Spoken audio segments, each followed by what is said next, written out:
بیٹھ چل چل چل آگے بیٹھ جائے گا.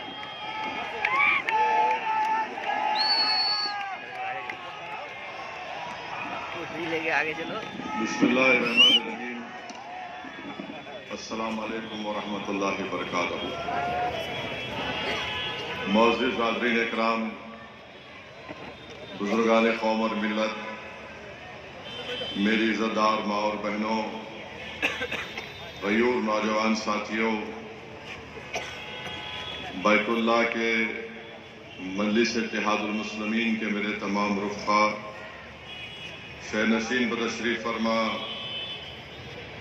بیت اللہ کے مجلس اتحاد المسلمین کے امیدوار جناب فیاض احمد خان صاحب،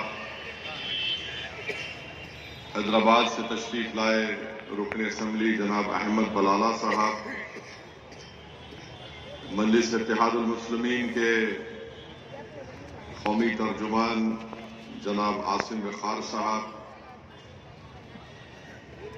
جناب ڈاکٹر دانش صاحب، ڈاکٹر داور صاحب، جناب ڈاکٹر عبدالحکیم صاحب، جناب خالد صدیقی صاحب، جناب سعید پاپا صاحب، جناب عبدالحمید صاحب، جناب ربانی صاحب، مجلس اتحاد المسلمین کے سینئر قائد حیدرآباد سے تشریف لائے جناب طیب صاحب، تو سابقہ رکن بلدیہ حیدرآباد سے تشریف لائے جناب محمود انجینئر صاحب، عزیزان ملت، میں آپ تمام کا شکر گزار ہوں کہ آپ لوگ نے اپنا قیمتی وقت نکال کر آج جناب فیاض صاحب کے اس انتخابی جلسے میں آپ نے شرکت کی. آج 11 نومبر ہے اور پورے ملک میں مولانا ابوالکلام آزاد کی یوم پیدائش کے طور پر منایا جاتا ہے. میں آپ کو مولانا آزاد کے بارے میں چند باتیں بتانا ضروری سمجھتا ہوں تاکہ آپ ہماری سیاست کو سمجھ سکیں. 11 نومبر کو مولانا آزاد کی پیدائش کے طور پر منایا جاتا ہے. وزیر اعظم نے بھی اور کانگریس پارٹی نے بھی اور مختلف پارٹیز نے اس بارے میں سوشل میڈیا پر آپ کی پیدائش کا ذکر کیا. یہ بات آپ کو جاننا ضروری ہے کہ مولانا آزاد اس ملک کے مجاہدین آزادی میں آپ کا شمار ہوتا ہے. آپ کئی مرتبہ اس ملک کی آزادی کے لیے جیل کی صحبتوں کو برداشت کیے. آپ نے جیل میں بیٹھ کر قرآن کریم کا ترجمہ بھی کیا. آپ 2 اخبارات کلکتہ سے نکالتے تھے انگریزوں کے خلاف، عوام میں انگریزوں کے خلاف بیداری پیدا کرنے کے لیے. تو انگریزوں نے ان دونوں اخبارات پر پابندی لگا دی. پھر آپ کو کلکتہ سے انگریزوں نے نکال دیا. مولانا آزاد اس ملک کے پہلے ایجوکیشن کے منسٹر بنے. اب یہاں سے تاریخ شروع ہوتی ہے. جب سمویدھان بنایا جا رہا تھا، اس کو ہم انگریزی میں بولتے کانسٹیٹیوئنٹ اسمبلی اور اردو میں بولتے دستور ساز اسمبلی. جب مولانا آزاد، مولانا حفظ الرحمان صاحب رحمۃ اللہ علیہ آزاد اپنی کتاب انڈیا ونس فریڈم، جس کو انہوں نے وصیت کی کہ میرے مرنے کے 30 سال کے بعد اس کو چھاپنا چاہیے، اس کتاب میں مولانا آزاد لکھتے ہیں کہ مجھے بڑی تکلیف ہوئی. میں یہ سمجھ رہا تھا کہ اس وقت انگریزوں سے زمانے میں کیبنٹ پلان منظور ہوا تھا کہ کانگریس پارٹی اس کو منظور کرے گی، اور منظور ہو گیا تھا. جب نہرو کانگریس کے صدر بنے، پہلے تو مولانا آزاد کو جب انہوں نے ایک بیان دیا تھا اس بارے میں تو ان کو مجبور کر کر کانگریس کی صدارت سے ہٹایا گیا.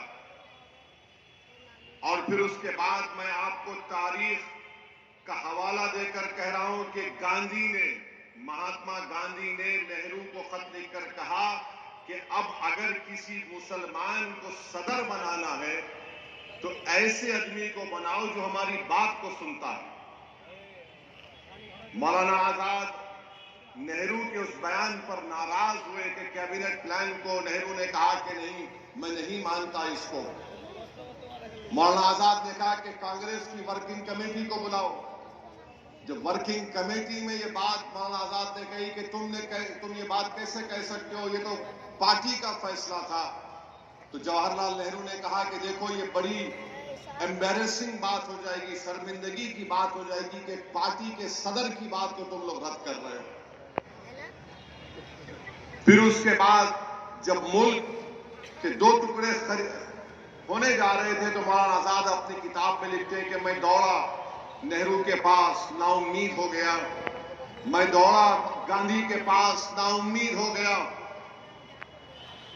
مولانا آزاد نے کہا کہ میں تکلیف میں تھا کہ ملک کے کیوں 2 ٹکڑے کیے جا رہے ہیں. ملک کے 2 ٹکڑے ہو گئے. جب سمویدھان بنانے کی بات آئی اور جب سمویدھان بنانے کی اس کمیٹی میں مسلمانوں کے لیے ریزرویشن کی بات آئی تو مولانا آزاد لکھتے ہیں،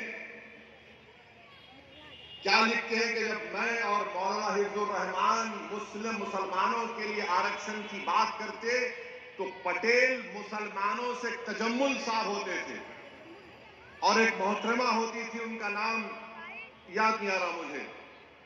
سردار پٹیل ان دونوں کو بولتے اٹھو جواب دو، آزاد کا اور حفظ الرحمان صاحب کا.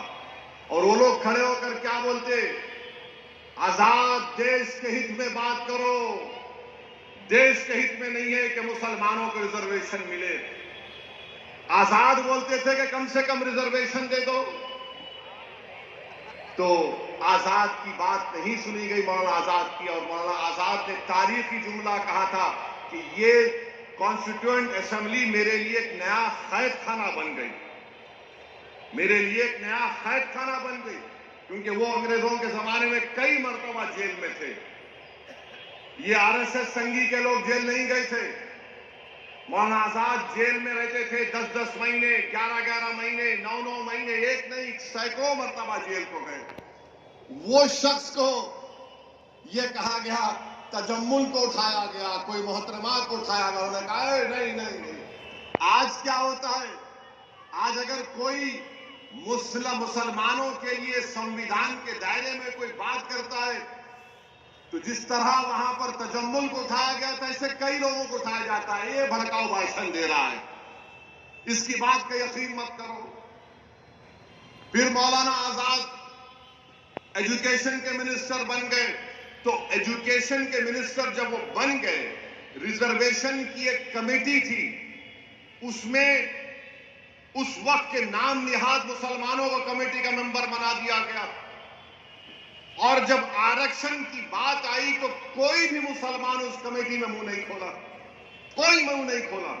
یہ میں کہاں سے کہہ رہا ہوں؟ KM منشی کے کاغذات پڑھیں گے تو آپ کو معلوم ہو جائے گا.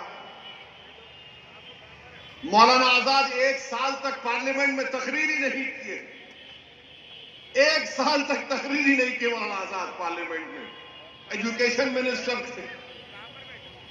میرے عزیز دوستوں اور بزرگوں، یہی ممبئی کی ایک تاریخی شخصیت جو آج نہیں ہمارے درمیان میں، جن کو میں بہت چاہتا تھا، بہت قریب تھا ان سے میں، عبدالغفور نورانی صاحب سے، اللہ ان کی مغفرت کرے.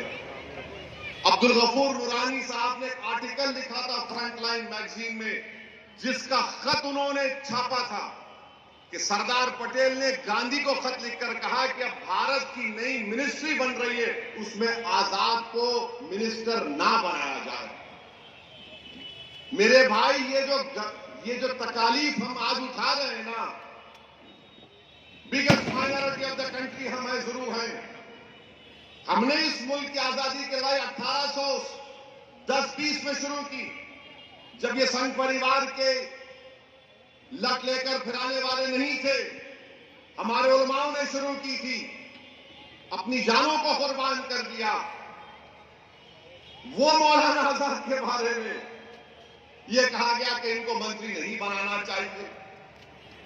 آپ سوچئے، یہ میں اس لیے بتا رہا ہوں کہ لوگ مجلس کو گالی دیتے ہیں، اسد الدین اویسی پر الزام لگاتے، ایک ایک بات سچ کہہ رہا ہوں، اگر کوئی انکار کرے گا تو وقت بتاؤ، میں آتا ہوں ڈاکومنٹس لے کے، تم سامنے نہیں بیٹھ پاؤ گے۔ مجھے غصہ اس لیے آتا ہے، مجھے تکلیف اس لیے ہوتی ہے، میری زبان کو لوگ بولتے ہیں بڑا کڑوا بولتا ہے، کڑوا نہیں، سچائی کو بیان کر رہا ہوں۔ آج سب بول رہے ہیں مولانا آزاد ایسے تھے، مولانا آزاد ویسے ہی تھے۔ مولانا آزاد کو کہا گیا کہ آپ جا کر رامپور میں الیکشن لڑو، مولانا آزاد نے کہا میں نہیں لڑوں گا رامپور میں جا کر، تو لوگوں نے کہا جائیے آپ، انہوں نے کہا کیوں؟ کہ وہاں زیادہ مسلمان ہیں، آپ جیت جائیں گے۔ یہ پہلا الیکشن پارلیمنٹ کا، ہم 2024 میں یہی حال ہے نہیں؟ یہ بتاؤ میرے کو آپ، یہی حال ہے، کچھ نہیں بدلا۔ جہاں پر مسلم اقلیت کی ایمپاورمنٹ کی بات آئے گی، اور اس زمانے کے جو ہمارے بڑے بڑے لوگ تھے، اللہ ان کو ان کی مغفرت کرے، وہ لوگ کیا بولتے تھے؟ نہیں نہیں، چھوڑو سیاست، چھوڑو لیڈرشپ کی بات مت کرو، ہماری تہذیب کی حفاظت ہونا چاہیے۔ آج میں آپ سے کہہ رہا ہوں، تمہاری تہذیب کی حفاظت، تمہارے عبادت گاہوں کی حفاظت، تمہاری شناخت کی حفاظت، تم جس طرح زندگی گزارنا چاہ رہے ہو اس کی حفاظت، تمہارے اولاد کا مستقبل، اس کا تعلق سیاسی طاقت سے ہے، سیاسی نمائندگی سے ہے۔ اگر تمہارے پاس سیاسی طاقت نہیں ہوگی، تمہارے پاس تمہارا کوئی سیاسی نمائندہ نہیں رہے گا، نہ تمہاری تہذیب بچے گی، نہ تمہاری عبادت گاہیں بچیں گی، نہ تمہاری شناخت بچے گی۔ یہ اس وقت کی بات کر رہا ہوں، میں آپ کو 1947 کی بات کر رہا ہوں۔ مولانا آزاد کیا لے کر گئے اس دنیا سے؟ بتاؤ، جو لوگ آج مجھے گالی دیتے ہیں، یہ بات سچ ہے یا نہیں؟ یہ بتاؤ میرے عزیز دوستوں اور بزرگوں۔ لوگ بولتے نہیں نہیں، مسلم اقلیت اگر پولیٹیکل لیڈرشپ کو بنائے گی تو دیش کے ہت میں نہیں ہے۔ ارے ظالموں، دیش کے ہت میں ہے مسلم لیڈرشپ۔ ہر سمودائے کا لیڈرشپ ہوگا، مراٹھاؤں کا ہوگا، دنگروں کا ہوگا، سب سماج کا ہوگا، مراٹھاؤں کا ہوگا، مگر جب مسلم امپاورمنٹ کی بات ہے، نہیں نہیں نہیں، یہ ٹھیک نہیں ہے۔ کیوں ٹھیک نہیں ہے؟ کیونکہ تم ہمیشہ سرنڈر کر جاؤ، سرنڈر کر جاؤ، سبمیشن جو بولتے ہیں انگریزی میں۔ میرے بھائی، سرنڈر اور سبمیشن سے کام نہیں ہوتا، آپ کو ایک ایجنسی کی ضرورت ہے، اور وہ ایجنسی کا روپ آج مجلس اتحاد المسلمین نبھا رہی ہے پورے بھارت کی جمہوریت میں۔ اسی لیے نفرت کرتے، اسی لیے پسند نہیں کرتے۔ ارے وہ آزاد کے بارے میں تم نے کیا کیا، جس کو نہرو بولتے تھے یہ ہمارے امیر کاروان ہیں، اور اسی امیر کاروان کو کانگریس کی صدارت ہٹا دیے۔ امیر کاروان بولتے تھے جواہر لال نہرو۔ اس زمانے میں کسی کی ہمت نہیں تھی، مگر آزاد سے یہ کر دیے۔ اب مودی کا زمانہ ہے، یہ وہ وزیر اعظم ہے، اور بھی ایسے دم چھلے ہیں جو بولتے نہیں نہیں ایسا نہیں، ایسا ہو جائے گا، فکر کی کوئی بات نہیں۔ یاد رکھو، جو 70 سال پہلے غلطی ہمارے بزرگوں نے کی تھی، اگر وہ سیاسی لیڈرشپ کو بنا دیتے تو آج ہم کو آرکشن بھی ملتا، آج ہماری سیاسی قیادت بھی ہوتی، ہم جیلوں میں نہیں باہر ہوتے۔ آج ہمارے نوجوان جیلوں میں سڑ رہے ہیں، کوئی پوچھنے والا نہیں ہے۔ میرے عزیز دوستوں اور بزرگوں، یہ پیغام میں آپ کو آج دینا چاہ رہا تھا، مولانا آزاد کی یوم پیدائش کو سامنے رکھ کر۔ مولانا آزاد کی بہت سی باتیں ہیں، جب کسی اور وقت پہ انشاءاللہ بولوں گا میں، مگر اتنا تو بولوں گا کہ سیاسی لیڈرشپ کو بناؤ۔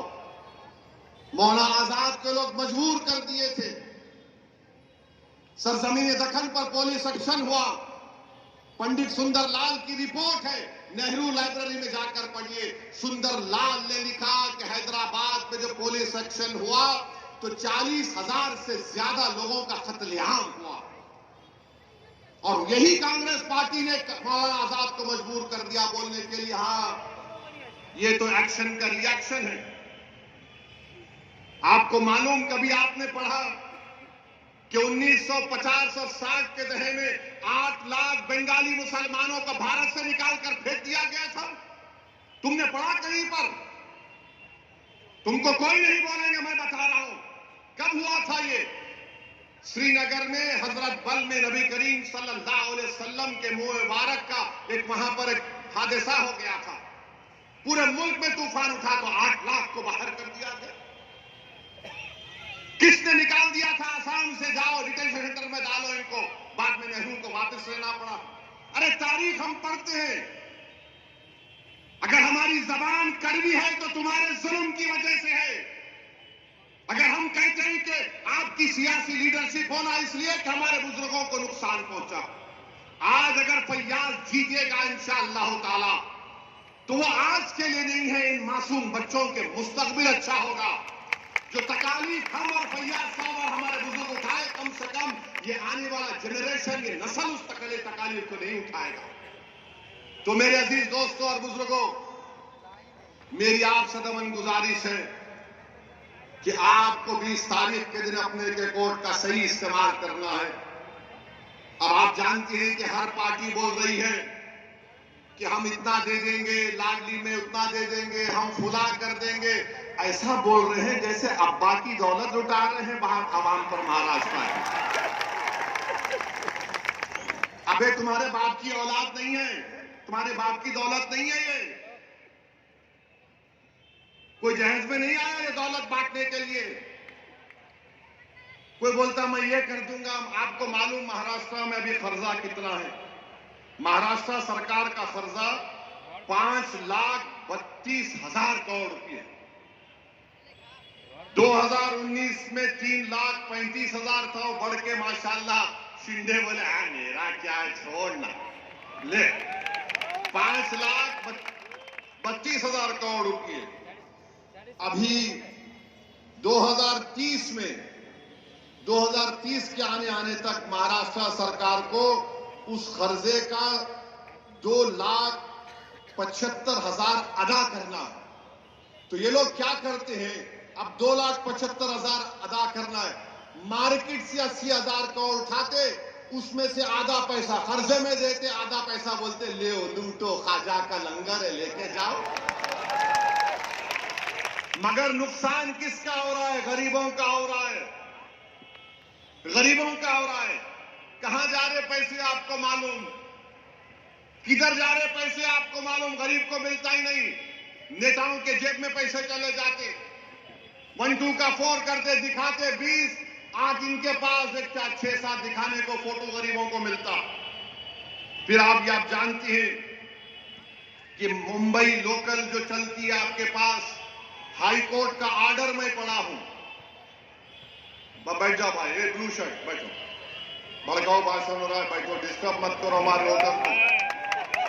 ہمارا ووٹر پوری توجہ سے سننا بھی بات کو. ممبئی لوکل میں بامبے ہائی کورٹ نے کہا کہ ہم کو شرمندگی ہے کہ اس میں سفر کرنے والوں کو کیٹل کی طرح، جانوروں کی طرح ٹریٹ کیا جاتا ہے. 2023 میں ممبئی لوکل پر 2,590 لوگوں کی موت ہوئی. ممبئی لوکل میں 2,590 لوگوں کی موت ہوئی ہے. 2,451 لوگوں زخمی ہوئے ہیں. یہ ڈبل انجن کی سرکار کیسے ہے کہ 2,590 مر گئے شنڈے، 2,590 لوگ مر گئے فڈنویس، تمہارا ڈبل انجن اور 2,500 لوگ مر رہے ہیں. تم کیا مارنے کے لیے انجن ہو یا بچانے کے لیے؟ ہم کو بتاؤ. پھر آپ دیکھیے آپ کے ممبئی کی بس بیسٹ سروس ہے. 35 لاکھ غریب لوگ بیسٹ سروس کو استعمال کرتے، 1,000 بسز ہیں. یہ ڈبل انجن کیا کرنا چاہ رہے ہیں کہ آئندہ سال تک آج بیسٹ کے پاس 1,000 بسز ہیں جو غریب استعمال کرتا ہے. 2025 تک شنڈے اور فڈنویس بول رہے ہیں ضرورت ہی نہیں ہے، خالی 220 بس رکھیں گے. کس کا نقصان ہوگا اس میں؟ اس بس میں کتنا دیر انتظار کرنا پڑتا غریبوں کو بس آنے کے لیے. یہ آپ کے بنیادی مسئلے مسائل ہیں. یہ پرائیویٹائز کرنا چاہ رہے ہیں بیسٹ سروس کو. تو میرے عزیز دوستوں اور بزرگوں، یہ مدعے ہیں. اگر دوبارہ یہ سرکاریں آئیں گی، یاد رکھیے ممبئی میں کوئی زمین خالی نہیں رہے گی. بولیں گے یہ تو لے لے، یہ تو لے لے، تو مال بنا لے، تو یہ بنا لے. مال کے نام پر مال جمع کر رہے ہیں. اور یاد رکھیے مجھے تو خوف ہے اتنی بڑی زمین خالی کیسے ہے. یہاں پر آ کر دیکھ لیے ہوں گے، کیونکہ موڈی یہ بولتے ہیں کہ میں گھر سے ڈرون بھجا کر دیکھتا ہوں ہر چیز کو. تو ظاہر ہے موڈی ڈرون میں دیکھے ہوں گے وہ فورٹ دارالفیض، اتنی بلڈنگیں، اتنی زمین خالی ہے. میرے دوست کو ملنا چاہیں گے. آج جو بڑی بڑی باتیں کرتے ہیں بی جے پی شنڈے والے، ارے 1,80,000 کروڑ کے 2 پروجیکٹ گجرات چلے گئے، فاکس کان کا اور ٹاٹا ایئر بس کا. ان لوگوں کو شرم نہیں آتی کہ یہاں پر مہاراشٹرا میں آئیں گے.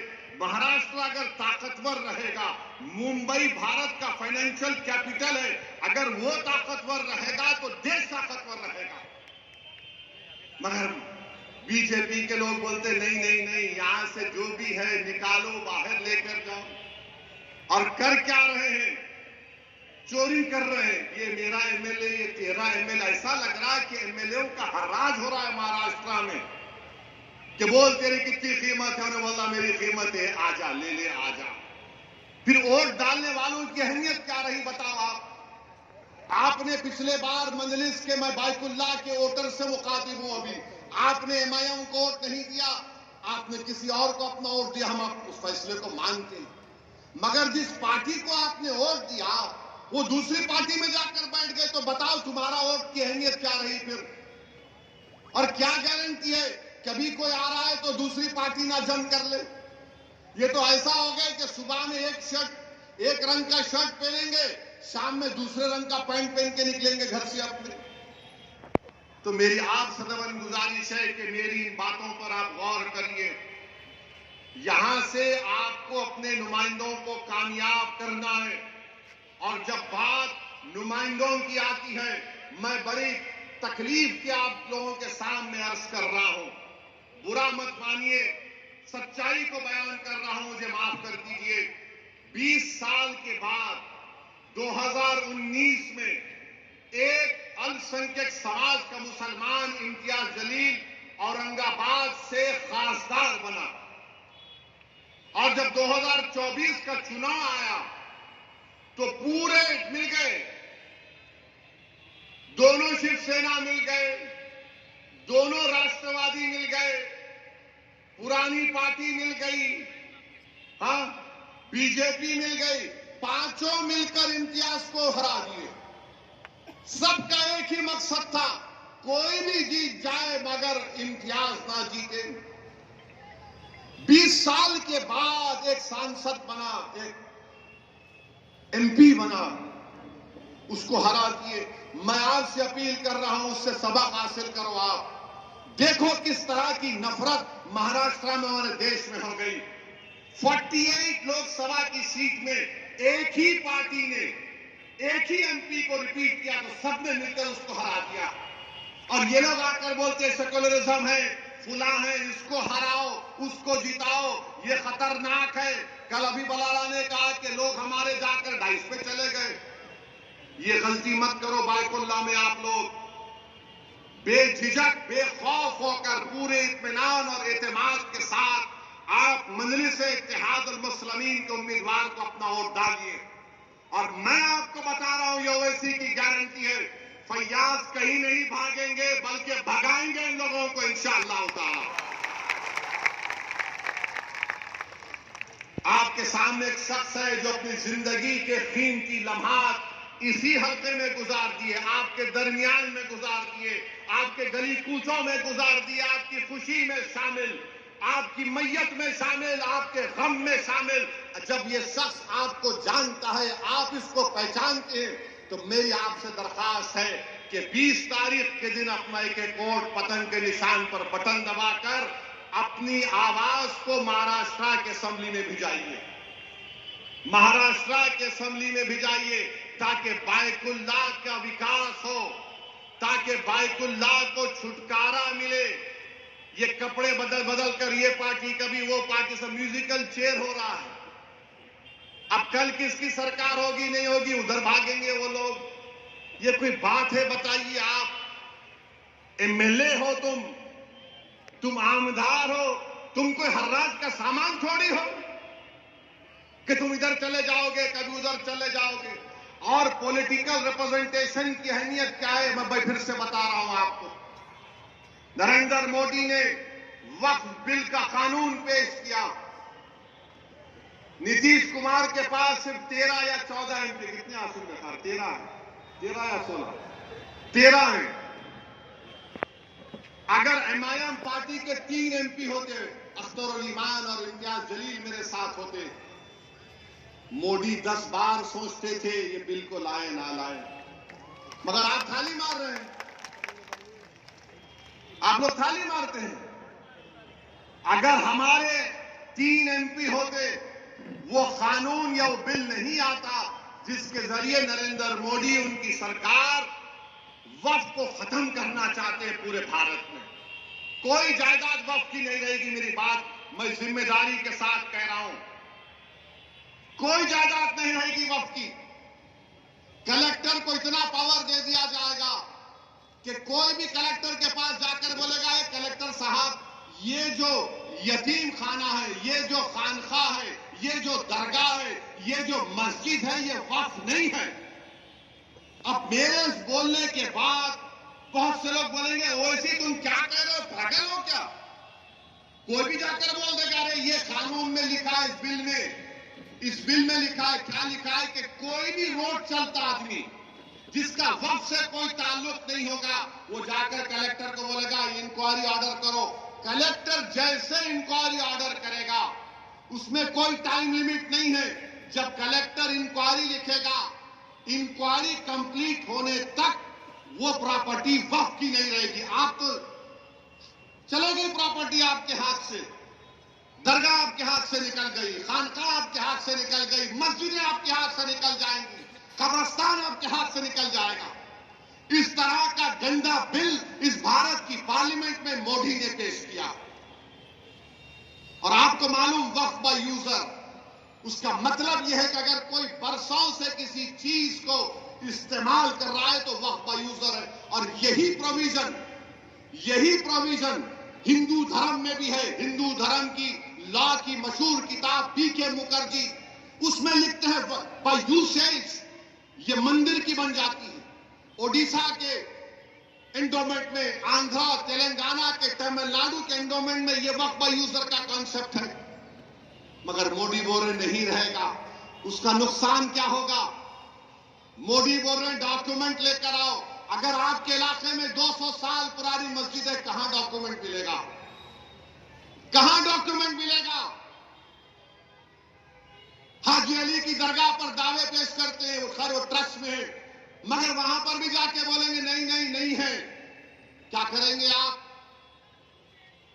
میرے بھائی اس طرح کا بل پیش کیا، اس وقت اتنی تکلیف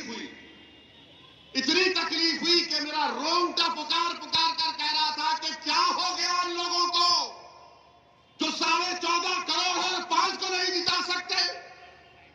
اپنی مسجد کو بچانے کے لیے، درگاہوں کو بچانے کے لیے، خانقاہوں کو بچانے کے لیے تم کب تک لڑو گے بتاؤ میرے کو؟ ارے میں خراب ہوں تو ختم کر دو، مجھے ہٹا دو، مجھے دنیا سے نکال دو، مگر تم تو قائد بنو، تم اتحاد پیدا کرو. کب تک تم اس ڈر میں رہو گے وہ جیتے گا یہ جیتے گا؟ ارے کوئی بھی جیتے اس کو تمہاری مسجد سے کیا مطلب؟ کوئی بھی جیتے اس کو تمہاری صلاح سے کیا مطلب؟ کوئی بھی جیتے ہو تم کو کیا انصاف کرے گا؟ انصاف تم کو کرنا پڑے گا اپنے لیے، آنے والی نسلوں کے لیے. مگر تم یہ سمجھ رہے ہو نہیں وہ دوسرا ٹھاکرے ہے یہ اچھا ہے. کون کیا کیے بتاؤ آپ کو؟ جب یہ وقف کا بل پیش ہو رہا تھا، ادھو ٹھاکرے کے پورے MPs باہر کھڑے ہوئے تھے، کوئی لوگ سبھا میں نہیں تھا. مجھے موشن دینا پڑا انٹروڈکشن کے خلاف. میرے بھائی جاگو،